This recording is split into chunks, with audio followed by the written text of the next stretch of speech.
এই ভিডিওতে আমরা শেপ শিখব। এই শেপের মাধ্যমে আমরা একটা পতাকা আঁকবো এবং শেপ দিয়ে অনেক কাজ করা হয়, অনেক কিছু আঁকা হয়। তো আমরা এই শেপটা শিখব। তো আমি একটা মাইক্রোসফট ওয়ার্ড ডকুমেন্ট নিচ্ছি। এখান থেকে আমি ওয়ার্ড ফর প্র্যাকটিস এটাকে নিলাম। এখন আমি এখানে শেপ দিয়ে একটা পতাকা আঁকবো। তাহলে আমাকে কি করতে হবে? প্রথমে আমাকে ইনসার্ট ট্যাবে যেতে হবে। এইখান থেকে আমাকে শেপের এইখানে ক্লিক করতে হবে। এইখানে শেপের এখানে ক্লিক করলে আমার এখানে বিভিন্ন ধরনের অপশন আসবে। আমি এখান থেকে এই শেপগুলো নিয়ে বিভিন্ন ধরনের আকৃতি দিতে পারবো। আমি যদি এখান থেকে চতুর্ভুজ নেই, এখান থেকে আমি পতাকার এরকমভাবে এঁকে দিলাম। হ্যাঁ, এখন এইখানে ড্রয়িং টুল ফরম্যাট একটা অপশন আসছে। এখানে বিভিন্ন ধরনের অপশন আছে। আমরা চাইলে এখান থেকে শেপ অ্যাড করতে পারি। তারপরে এখান থেকে এডিট শেপের মাধ্যমে আমরা এখান থেকে চেঞ্জ শেপ, বিভিন্ন ধরনের চেঞ্জ আনতে পারবি শেপের ভিতরে। তো আমরা শেপের ভিতরে চাইলে বৃত্তাকার করতে পারি বা আমাদের যেরকম দরকার আমরা সেরকম পরিবর্তন করতে পারি। তো এখান থেকে চাইলে আমরা যে এডিট পয়েন্ট নিয়ে এসে আমরা এখান থেকে পয়েন্ট অনুযায়ীও আমরা এটাকে এডিট করতে পারি। এভাবে আমরা এডিট করে এই পয়েন্ট এডিট দরকার হয় গাড়ি বানানোর সময়। তো এইভাবে চাইলে আমরা এই এডিট শেপের মাধ্যমে আমরা এটাকে এডিট করতে পারি। তারপর ড্র টেক্সট বক্স, এটার মাধ্যমে আমরা এখানে কিছু লিখতে পারবো। এখানে ড্র টেক্সট বক্স, আমরা এখানে যদি পতাকা লিখি, কন্ট্রোল স্পেস দিয়ে বাংলা করে নিলাম। এখন পতাকা লিখি, পতাকা। তো আমি এখানে পতাকা লিখলাম। পতাকা লেখার পর এখান থেকে আমার যে এখন কিন্তু পিছনে নীলটা দেখা যাচ্ছে না। এই নীলটা দেখার জন্য আমাকে এইখান থেকে শেপ ফিল থেকে নো ফিল করে দিতে হবে এবং এইখানে যে কালা দাগটা এটাকে বলে আউটলাইন, এই আউটলাইনটা নো আউটলাইন করে দিতে হবে। তাহলে আমার পতাকাটা দেখা যাবে। আমি পতাকাটা সিলেক্ট করলাম, এখানে অপশন আসলো, এইখান থেকে আমি বড় করে দিলাম। এইভাবে আমরা চাইলে এখানে পতাকা এভাবে লিখে দিতে পারি। তা আমি এখান থেকে এটা ধরে পতাকাটা ধরে ডিলিট করে দিচ্ছি। এখান থেকে ডিলিট করে দিলাম। তা আমরা এই শেপটাকে ভিতরে কালার দেব। তাহলে এখান থেকে আমরা বিভিন্ন ধরনের কালার পেয়ে যাব। সেই কালারগুলো আমরা ইউজ করতে পারবো, এই থিম। এবং এখান থেকে আমরা শেপ ফিলের থেকে আমরা এখান থেকে লাল দিয়ে দিলাম, তাহলে লাল হয়ে যাবে। এখানে কালা একটা বর্ডার আছে বা যেটাকে আমরা আউটলাইন বলছি। এই আউটলাইনটা শেপ আউটলাইন থেকে আমরা লালও করে দিতে পারি অথবা নো আউটলাইন করে দিতে পারি। তো নো আউটলাইন করে দিলাম। এখানে লালটা হবে না, এখানে সবুজ হবে। এখানে সবুজ দেব। তো সবুজ দেওয়ার পরে এখান থেকে এটাকে একটু বড় করে নিলাম। তো এখন এর ভিতরে বৃত্ত আঁকতে হবে। আমরা যদি এখান থেকে এখানে বৃত্ত অপশন আছে, বৃত্ত যদি এখান থেকে আঁকি, এটা কিন্তু বেঁকা হয়ে গেল। তো এটাকে সমানভাবে বৃত্ত করার জন্য আমাদের কিবোর্ড থেকে অল্টার এবং শিফট চাপ দিতে হবে। এবার যদি ছোট বড় করি তাহলে সমানভাবে ছোট বড় হচ্ছে। আমরা এইটুকু রাখলাম। এখন এইখানে আমরা এটাকে মাঝখানে রাখলাম। তো এরপরে শেপ ফিল থেকে এটা লাল হবে এবং শেপ আউটলাইনের থেকে নো আউটলাইন অথবা লাল। তো আমি নো আউটলাইন করে দিচ্ছি।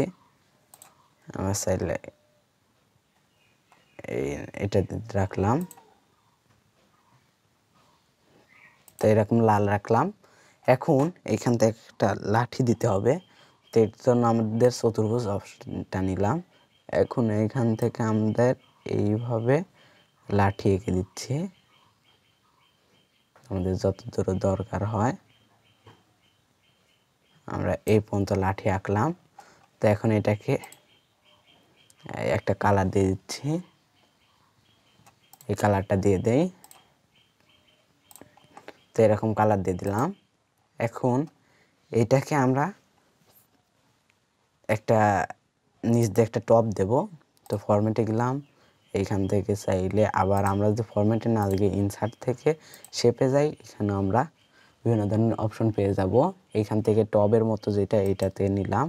এখন নিচের থেকে আমরা এটাকে দিয়ে দিলাম এবং এইটাকে আমরা নিচে দিয়ে রাইট ক্লিক করব, সেন্ড টু ব্যাক, তাহলে এটা ব্যাকে চলে আসবে, ব্যাকে চলে যাবে। এখানে এটাতে সিলেক্ট করলাম, এটাতে একটা কালার দিয়ে দিলাম সেম কালার, বা আমরা একটু ডিফারেন্ট কালার ইউজ করতে পারি। তো এরকম কালার ইউজ করলাম এবং আউটলাইন যেটা আছে আউটলাইনকেও আমরা সেম করে দিতে পারি অথবা নো আউটলাইন দিতে পারি। নো আউটলাইন দিলে ভালো দেখা যাবে না, যে আউটলাইনটা আছে এটাই থাকবে।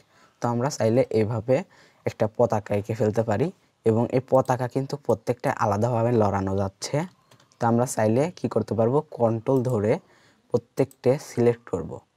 প্রত্যেকটা সিলেক্ট করার পর সকলকে কন্ট্রোল ধরে সিলেক্ট করার পর আমরা যে রাইট ক্লিক করে এখানে গ্রুপ অপশন আছে, এখান থেকে গ্রুপ সিলেক্ট করে দিলাম, তাহলে প্রত্যেকেই একসাথে যাবে। এবং এখানে শেপ ফরম্যাটের ভিতরে আরও অপশন আছে, আমরা যদি সেগুলো দেখি, পতাকাটা থাক, আমরা যদি শেপ আর একটা শেপ নেই, এখানে যদি চতুর্ভুজ শেপ নেই একটা, এখান থেকে আমরা চাইলে শেপের যে ইফেক্ট এখান থেকে পিসেট ইউজ করতে পারবো। পিসেট আগে থেকেই দেওয়া আছে, সেগুলো আমরা ইউজ করতে পারি, বিভিন্ন ধরনের পিসেট আছে এখানে। তারপরে আমরা শ্যাডো দিতে পারবো নিজের মতো করে, তো এখান থেকে এই শ্যাডোটা দিলাম। তারপরে রিফ্লেকশন দিতে পারবো, একটা আয়নার মতো রিফ্লেকশন হবে এখানে। তারপরে আমাদের শেপ ইফেক্ট থেকে গ্রো দিতে পারি, তাহলে ফুটে উঠবে। তারপরে আমরা শেপ ইফেক্ট থেকে সব এজ দিতে পারি, তাহলে এজটা সফট হবে, এই কোণাটা সফট হবে। এরপরে আমরা চাইলে বেভেল দিতে পারি। এইভাবে আমরা ইফেক্ট ইউজ করে আবার 3D রোটেশনও দিতে পারি। এখান থেকে 3D রোটেশনের মাধ্যমে আমরা এইভাবে শেপ তৈরি করে ফেলতে পারি। তো এইভাবে চাইলে আমরা নিজেরাই এইভাবে শেপ তৈরি করতে পারি। তো এইখান থেকে আরও কিছু অপশন আছে, সেগুলো হলো এখানে ওয়ার্ড আর্ট স্টাইল। আমরা যদি এখানে টেক্সট নেই কি, তাহলে ওয়ার্ড আর্টটা অন হয়ে যাবে। আমরা এখান থেকে ওয়ার্ড আর্টের বিভিন্ন ধরনের ইফেক্ট দিতে পারবো। আমরা যদি এইখানে লিখি যে বাংলাদেশের পতাকা, আমরা যদি বাংলাদেশের পতাকা লিখি, এখন যদি এটাকে ফিল কালার দিয়ে দিই, নো ফিল, এবং আউটলাইন নো আউটলাইন দেই, এইখান থেকে নো আউটলাইন দিয়েছি। তো এটাকে সিলেক্ট করার পরে এটাকে কন্ট্রোল শিফট গ্রেটার দেনের মাধ্যমে বড় করে নিলাম, এটা কিবোর্ড শর্টকাট বড় করার, ফন্ট সাইজ বাড়ানোর। তো এটাকে এইভাবে রাখলাম পতাকা। তো এখান থেকে ওয়ার্ড আর্টের এখানে বিভিন্ন ধরনের ওয়ার্ড আর্ট আছে, আমরা সেগুলো ইউজ করে সুন্দর একটা লুক দিতে পারি। এখান থেকে আমি এটাকে বড় করে দেই। এইখান থেকে ওয়ার্ড আর্টের মাধ্যমে আমরা সুন্দর একটা লুক নিয়ে আসতে পারি। আমরা যদি এটাকে সিলেক্ট করি, এটাকে এখন যদি এরকম দেই, তাহলে কিন্তু এই ধরনের ওয়ার্ড আর্ট পেয়ে যাচ্ছে সে। এখন এইখান থেকে চাইলে এখান থেকে কালারটা চেঞ্জ করে দেওয়া যাবে। তারপরে এখান থেকে আমি চাই যে লাল কালার হোক। তারপরে এখান থেকে আমি চাইলে আউটলাইনটা আমি দিতে পারি, আউটলাইন দিলে ভালো দেখা যাচ্ছে না। তারপরে এখান থেকে ইফেক্ট দিতে পারি, টেক্সটের ইফেক্ট, শ্যাডো দিতে পারি একটা। এখান থেকে বিভিন্ন ধরনের বেভেল দিতে পারি। এভাবে বিভিন্ন ধরনের জিনিস দেওয়া যায়। এখান থেকে একটা জিনিস প্রয়োজন হয়, সেটা হচ্ছে ট্রান্সফর্মের মধ্যে আমরা টেক্সটটাকে এভাবে বাঁকাতে পারি। এইখানে যে একটা পয়েন্ট আছে, পয়েন্টের মাধ্যমে এটাকে ছোট বড়, তারপরে এটাকে ঘোরানো পিছানো যায়। তো আমরা এটাকে যদি চাপিয়ে দেই এবং এখানে এটা ঘুরিয়ে দেই, তাহলে কিন্তু আমাদের একটা সুন্দর একটা বাঁকা একটা টেক্সট হয়ে যাচ্ছে। এভাবে বাঁকা টেক্সট হয়ে যাচ্ছে। এভাবে চাইলে আমরা এরকম এই ধরনের বাঁকা টেক্সট বানাতে পারি। তো এইভাবে চাইলে এই ওয়ার্ড আর্টের মাধ্যমে এই ট্রান্সফর্ম টুল দিয়ে আমরা বিভিন্ন ধরনের আর্ট দিতে পারি। এখানে বিভিন্ন ধরনের আছে, সেগুলো আমরা ইউজ করতে পারি। এইগুলো আমরা ইউজ করে বিভিন্ন ধরনের আর্ট তৈরি করতে পারি।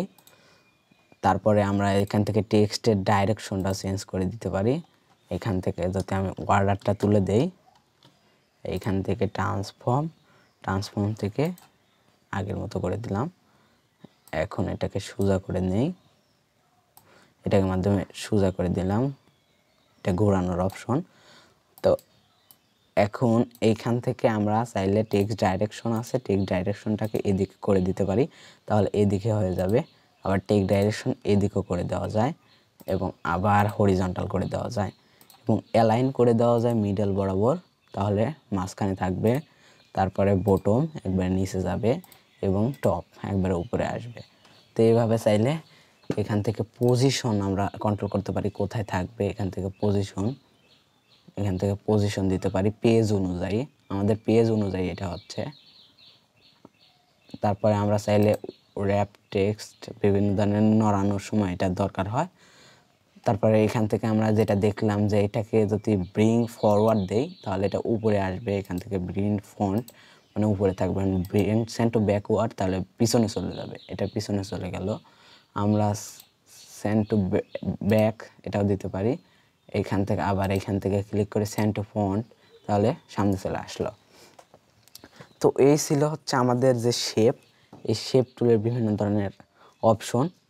তো এরপরে যে আমরা যে টেক্সট বক্সটা নিলাম, এই টেক্সট বক্স সম্পর্কে আরও বিস্তারিতভাবে আমরা শিখব। তো আজকের শেপের মাধ্যমে আমরা এই ধরনের পতাকা, বিভিন্ন ধরনের বাড়িঘর, আমরা যে সিনারিও, এই দৃশ্যমিশ্র, এগুলো সকল কিছু আমরা এই শেপ ইউজ করে আমরা সেগুলোতে বানাতে পারবো। এখান থেকে ইনসার্টের ভিতরে আমাদের অনেক কিছু আছে, গণিতের সময় অনেক সময় আমাদের ত্রিভুজ, চতুর্ভুজ, বৃত্ত এগুলো দরকার হয়, সেগুলোর দ্বারা বিভিন্ন ধরনের জিনিস আঁকা থাকে। তো এইগুলো আমরা নিজেরাই আঁকতে পারবো।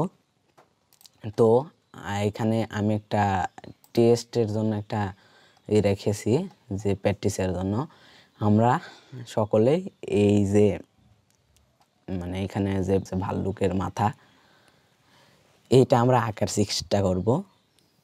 এটা যদি আমরা আঁকতে পারি তাহলে আমাদের শেপ সম্পর্কে ধারণা ক্লিয়ার হয়ে যাবে এবং শেপ দিয়ে আমরা যে কোনো জিনিস আঁকতে পারবো। তার জন্য আমরা এই শেপটা নিজেরা এঁকে প্র্যাকটিস করব।